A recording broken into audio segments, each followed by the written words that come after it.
Hello and welcome to Wake Up and Live with the Arts. I'm Sue Johnson, your host this edition, and we are happy to be here at the historical Karamu House, which is now 100 plus years of ongoing national, pretty much black theater, although it is diversified. So we are thrilled to be in the Hannah Lounge, and thanks to Tony Sias and his team, we are here visiting with a guest named Terry Smith. You may recognize him from a show earlier, a few months ago. So hi there, Terry. How are you this evening? Very good, Sue. Thank you so much for having me back again. Well, I remember when you were here before, we talked about you doing one of your character portrayals. So I don't remember exactly when you were here before, but as an encore guest, that means some time has elapsed. So fill us in. What are some of the things you've been doing over the past months? Okay, well, I think the last play I did, which I mentioned in our first interview, was Gates Mills, the Thurber Carnival. Yes. So I've only done one other one since then, and that's the Murder Room in Westlake. Okay. And that was a farce, and it was a good time, though. It's real quick, real fast dialogue back and forth. So it's Is it scripted? Yes. Okay. It's all scripted. And so there's exchanges like where two or three people with just short things. Staccato, yeah. So it's like, why did you say was? I didn't, but you did. But Miss Malloy. Yeah. So now tell us a little bit for the 5 people in the audience who don't know what a farce is in theater. What type of play performance is a farce? Well, I think it's just kind of absurd. I mean, people act like everything's natural. They're not really trying to be funny, but the dialogue makes it funny. Just absurd comedy, over the top, ridiculous, couldn't really happen exactly that way. And it's played straight, not for laughs, and the laughs will come from the audience at the appropriate places, hopefully. Yeah, so which kind of theater do you like? Drama, comedy, musical, mystery theater? Well, I think I like them all. I try to see what they have in common, but I think the one thing that they do have in common is like when you're on stage with somebody, you're being truthful in that moment. Oh, heavens, yes. So you pretend, but you really want to feel that you're saying something that's honest, even though it's like a farce or something. And it's ridiculous. Or if you're singing, like Stanislavski said, what you want on stage is truth. So that can happen whether it's a farce or drama. So there's different things that are truthful in the world. So comedy and having fun is one of those. Right. Being serious is another. But so it's that thrill of being with someone on stage and having a connection. And being in the moment with your scene partner, and particularly you hit on it with emotions and feelings, that's what the truth is all about. So if I ask you, because you're going to do a character portrayal for us, and what's the name of the character you're going to do? Colonel Joshua Chamberlain. Okay, and what is the truth about Colonel Joshua Chamberlain? What's the emotion? What are you feeling when you tell your story? Well, I have a kind of a one-man show I've put together where I compile a bunch of speeches, mainly historical characters, but what they all have in common is freedom. Okay. Is the theme of all these speeches. It's the freedom is. I mean, it could be a baseball player, Lou Gehrig, saying "I'm the luckiest man," or it could be George Washington or Thomas Jefferson saying political things about freedom, or Thomas Paine, "Give me liberty or give me death." Yeah. Well, that's actually Patrick Henry, which I did too. Thomas Paine was a good one, though. Yeah. I well, he said something famous. He wrote Common Sense, a pamphlet that kind of went along with the... Well, I messed that up. Okay.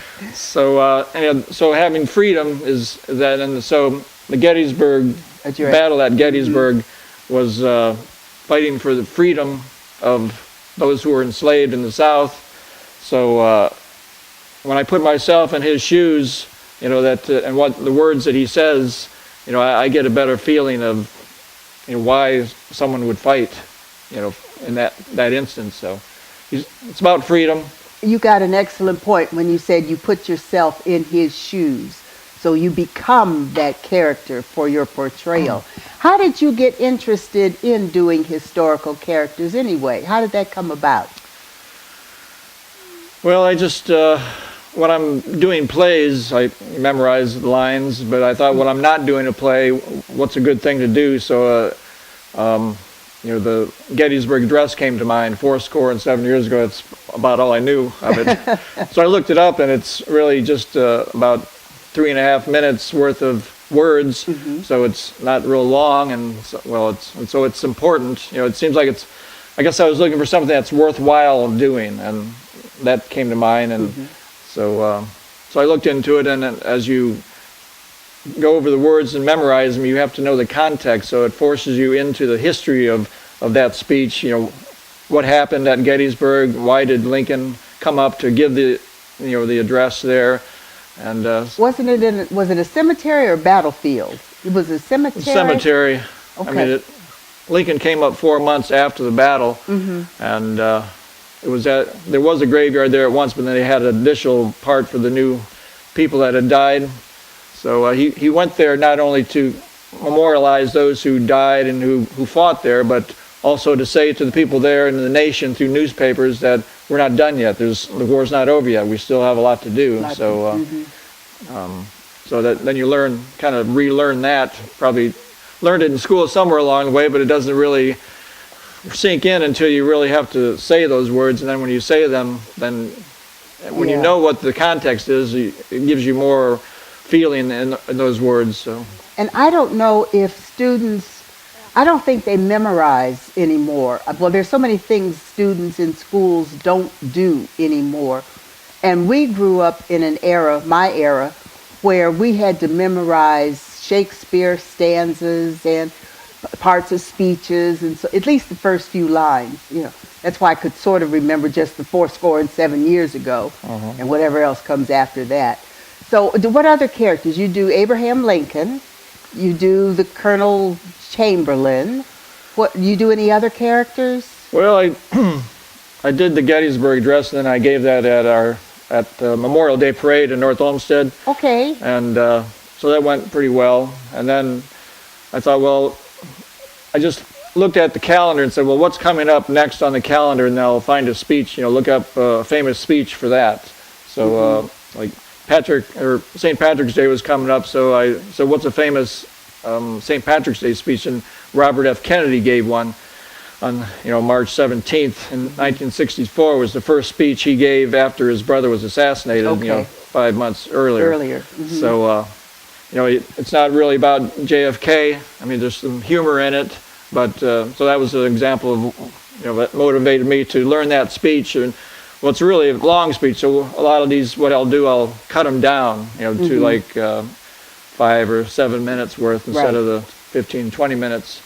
So one led to another, and someone said that give me liberty or death, and so I looked that up, and that was Patrick Henry before the Revolution, 1775. So that's a good one. There's a lot of colorful and a lot of emotion in those things that you can really make a performance out of it.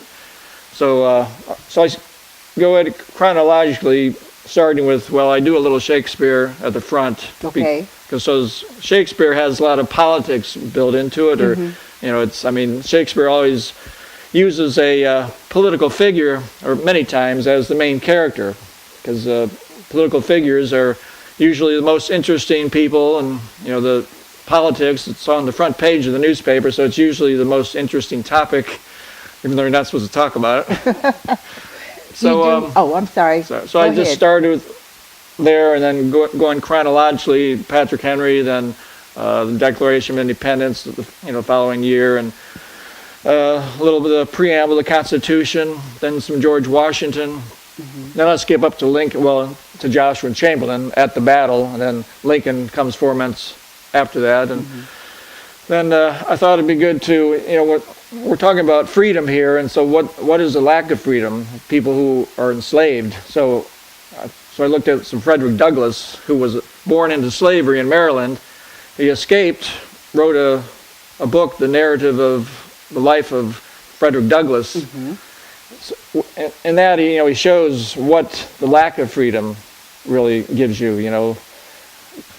Regular whippings, blood, stripping off the skin, women's the clothes from the neck to the waist, and whipping, to make her scream, whipping her to make her hush, and only stopping when he's, and shooting, killing people, Just like today in modern times, our country. Oh, yeah, don't get me started. That's the thing. It's, you always have to keep vigilant because it can always happen again. Hitler, had he taken England, which very well could have been possible if right things didn't happen, he had in his plans to enslave 50% of the adult population of England. So it's always something that can happen. So that's why, it's like you said, it's happening today. All these speeches, even though they're historical, they apply today just as much as they do to these other periods, because that's what makes a great speech or a great book. It's great story. Applies to all times. Now, do you happen to do any modern characters like Winston Churchill, or did you do Robert Kennedy or John Kennedy, or any of the modern guys? Guys? Yeah.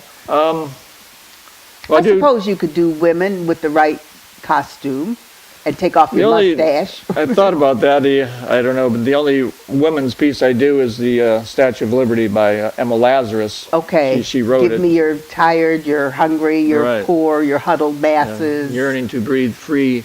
Yeah. So, but then Frederick Douglass also wrote he gave a speech at a women's suffrage movement. So that kind of shows the the progress, or where women stood back in even 1888, before the 19th Amendment didn't happen until 1920. So there is some women-related topics. So I do Rockefeller, and then Lou Gehrig, baseball, and George Patton, and then John F. Kennedy, his inaugural address. Okay. Then JFK and Martin Luther King. You got quite a repertoire. And so the most recent one I like doing is David Bowie. See, you'll have to come back and do that one for us and see how that goes. Yeah. See, he was interviewed by Performing Songwriter magazine about the song Heroes and the album Heroes that he wrote when he lived in Berlin, when the Berlin Wall was up. Okay. So it's about seeing two lovers at the Berlin Wall, and then doing a concert where the wall is up and people on the other side. Him talking about this. So it's coming from him. It's a recognition of what freedom really means to him, what it how it affects the performer, and how a performance might be able to affect. I mean, some people think he had an effect on the wall coming down, and Now that's something I didn't know. Yeah. So, well, tell us as we get ready to see your portrayal about the Colonel. Forgot his name. Joshua Chamberlain. Tell us a little about his story, and then we will have you do a little demo for us. Okay. Well, Joshua Chamberlain was the commander of the 20th Regiment from Maine, and on the second, there were 3 days of battle at Gettysburg, and on the second day, is when he led this battle against the Confederacy on the Little Round Top. It's a little hill, just outside of Gettysburg. Okay. And he was confronted with another regiment from Maine, where he knew a lot of these people, from childhood, because they lived right next door to where his regiment was formed. So their regiment kind of broke up because it was made up of men that enlisted for 2 years and some for 3 years. The one who enlisted for 2 years were heading home, so the regiment kind of broke up. And those who enlisted for 3 years would say, well, we're going home too. But then they were intercepted by Chamberlain's regiment, said, well, you can't go home, you signed up for another year. So they were being treated as deserters. But Chamberlain needed them to fight in the battle coming up the next day, so he made them an offer, and that's what the speech is about.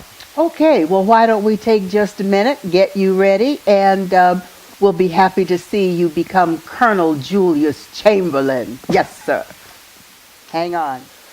Good morning. My name is Colonel Joshua Chamberlain. I've been ordered to take you men with me. I'm told that if you don't come, I can shoot you. Well, I won't do that. Maybe somebody else will, but I won't, so that's that. Here's the situation. The whole Reb army is up that road a ways waiting for us. So this is no time for an argument like this. I tell you, we could surely use you fellas. We are now well below half strength. Whether you fight or not is up to you. Whether you come along is, well, you're coming. You know who we are and what we are doing here. But if you want to fight alongside us, there are a few things I want you to know. This regiment was formed last summer in Maine. There were 1,000 of us then. There are less than 300 of us now. All of us volunteered to fight for the Union, just as you have. Some came mainly because we were bored at home, thought this looked like it might be fun. Some came because we were ashamed not to. Many of us came because it was the right thing to do. And all of us have seen men die. This is a different kind of army. If you look back through history, you will see men fighting for pay, for women, for some other kind of loot.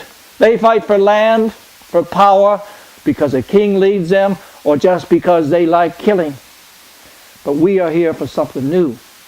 This has not happened much in the history of the world. We are an army out to set other men free. America should be free ground, all of it. Not divided by a line between slave states and free. All the way from here to the Pacific Ocean. No man has to bow, no man born to royalty. Here we judge you by what you do, not by who your father was. Here you can be something. Here is a place to build a home. But it's not the land. There's always more land. The idea that we all have value, you and me. What we are fighting for in the end, we're fighting for each other. Sorry, I didn't mean to preach. You go ahead and you talk a while. And if you choose to join us and you want your muskets back, you can have them. Nothing more will be said by anyone, anywhere. If you choose not to join us, you can come along under guard. This is all over. I will do what I can to ensure you get a fair trial. But for now, we're moving out. Gentlemen, I think if we lose this fight, we lose the war. So if you choose to join us, I will personally be very grateful. So that was a characterization, a portrayal of Colonel Julius Chamberlain. Joshua. See, I can't get anything straight.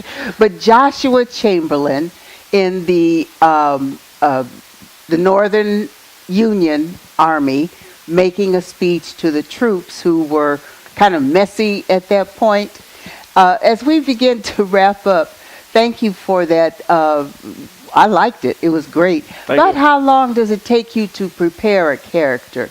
I know it depends somewhat on the length of the speech and the circumstances, but on average, when you are doing a one-man show, you're putting together several speeches in your case. About how long does it take you to get, say, one presentation ready, and then about a whole, hour, if you were to do them all together for a total one-man show? I can do about 2 hours is my repertoire right now. Mm-hmm. So, plus you insert music when you have piano accompaniment. Yeah. Yeah. The name of the play that I've submitted to one theater to maybe do as a fundraiser, maybe a one-day show, mm-hmm. And so it's customizable. You know, if somebody wants to go for 20 minutes or an hour and maybe, or have an intermission, do 2 hours, then, you know, you can do that. It's called one to many. It's so one speaker speaking to many people, mm-hmm. and with an additional no dupes.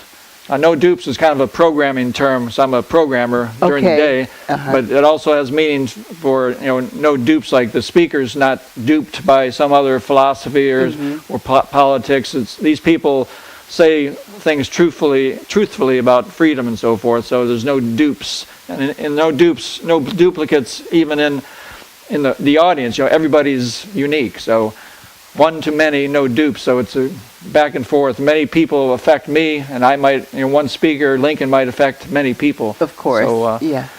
So with that in mind, since you have a one man, one person, not one character, many characters, for a customizable presentation, how do folks reach you if they were interested in having you do performance for their group, their party, their church fundraiser, whatever it might be?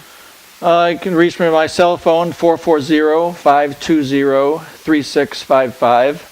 And on my website is actingbuff.com. It's like theater buff, but theater buff was taken, so actingbuff.com.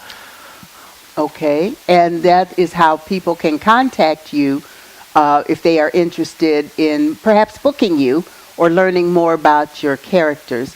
And we always say, if for any reason you cannot reach our special guest yourself, you can always contact us at Wake Up and Live's Actor Studio at wakeupandlives with an S, wakeupandlives@gmail.com. And we will make sure that you can make contact with our special guests you're interested in learning more about or scheduling for a presentation for your group.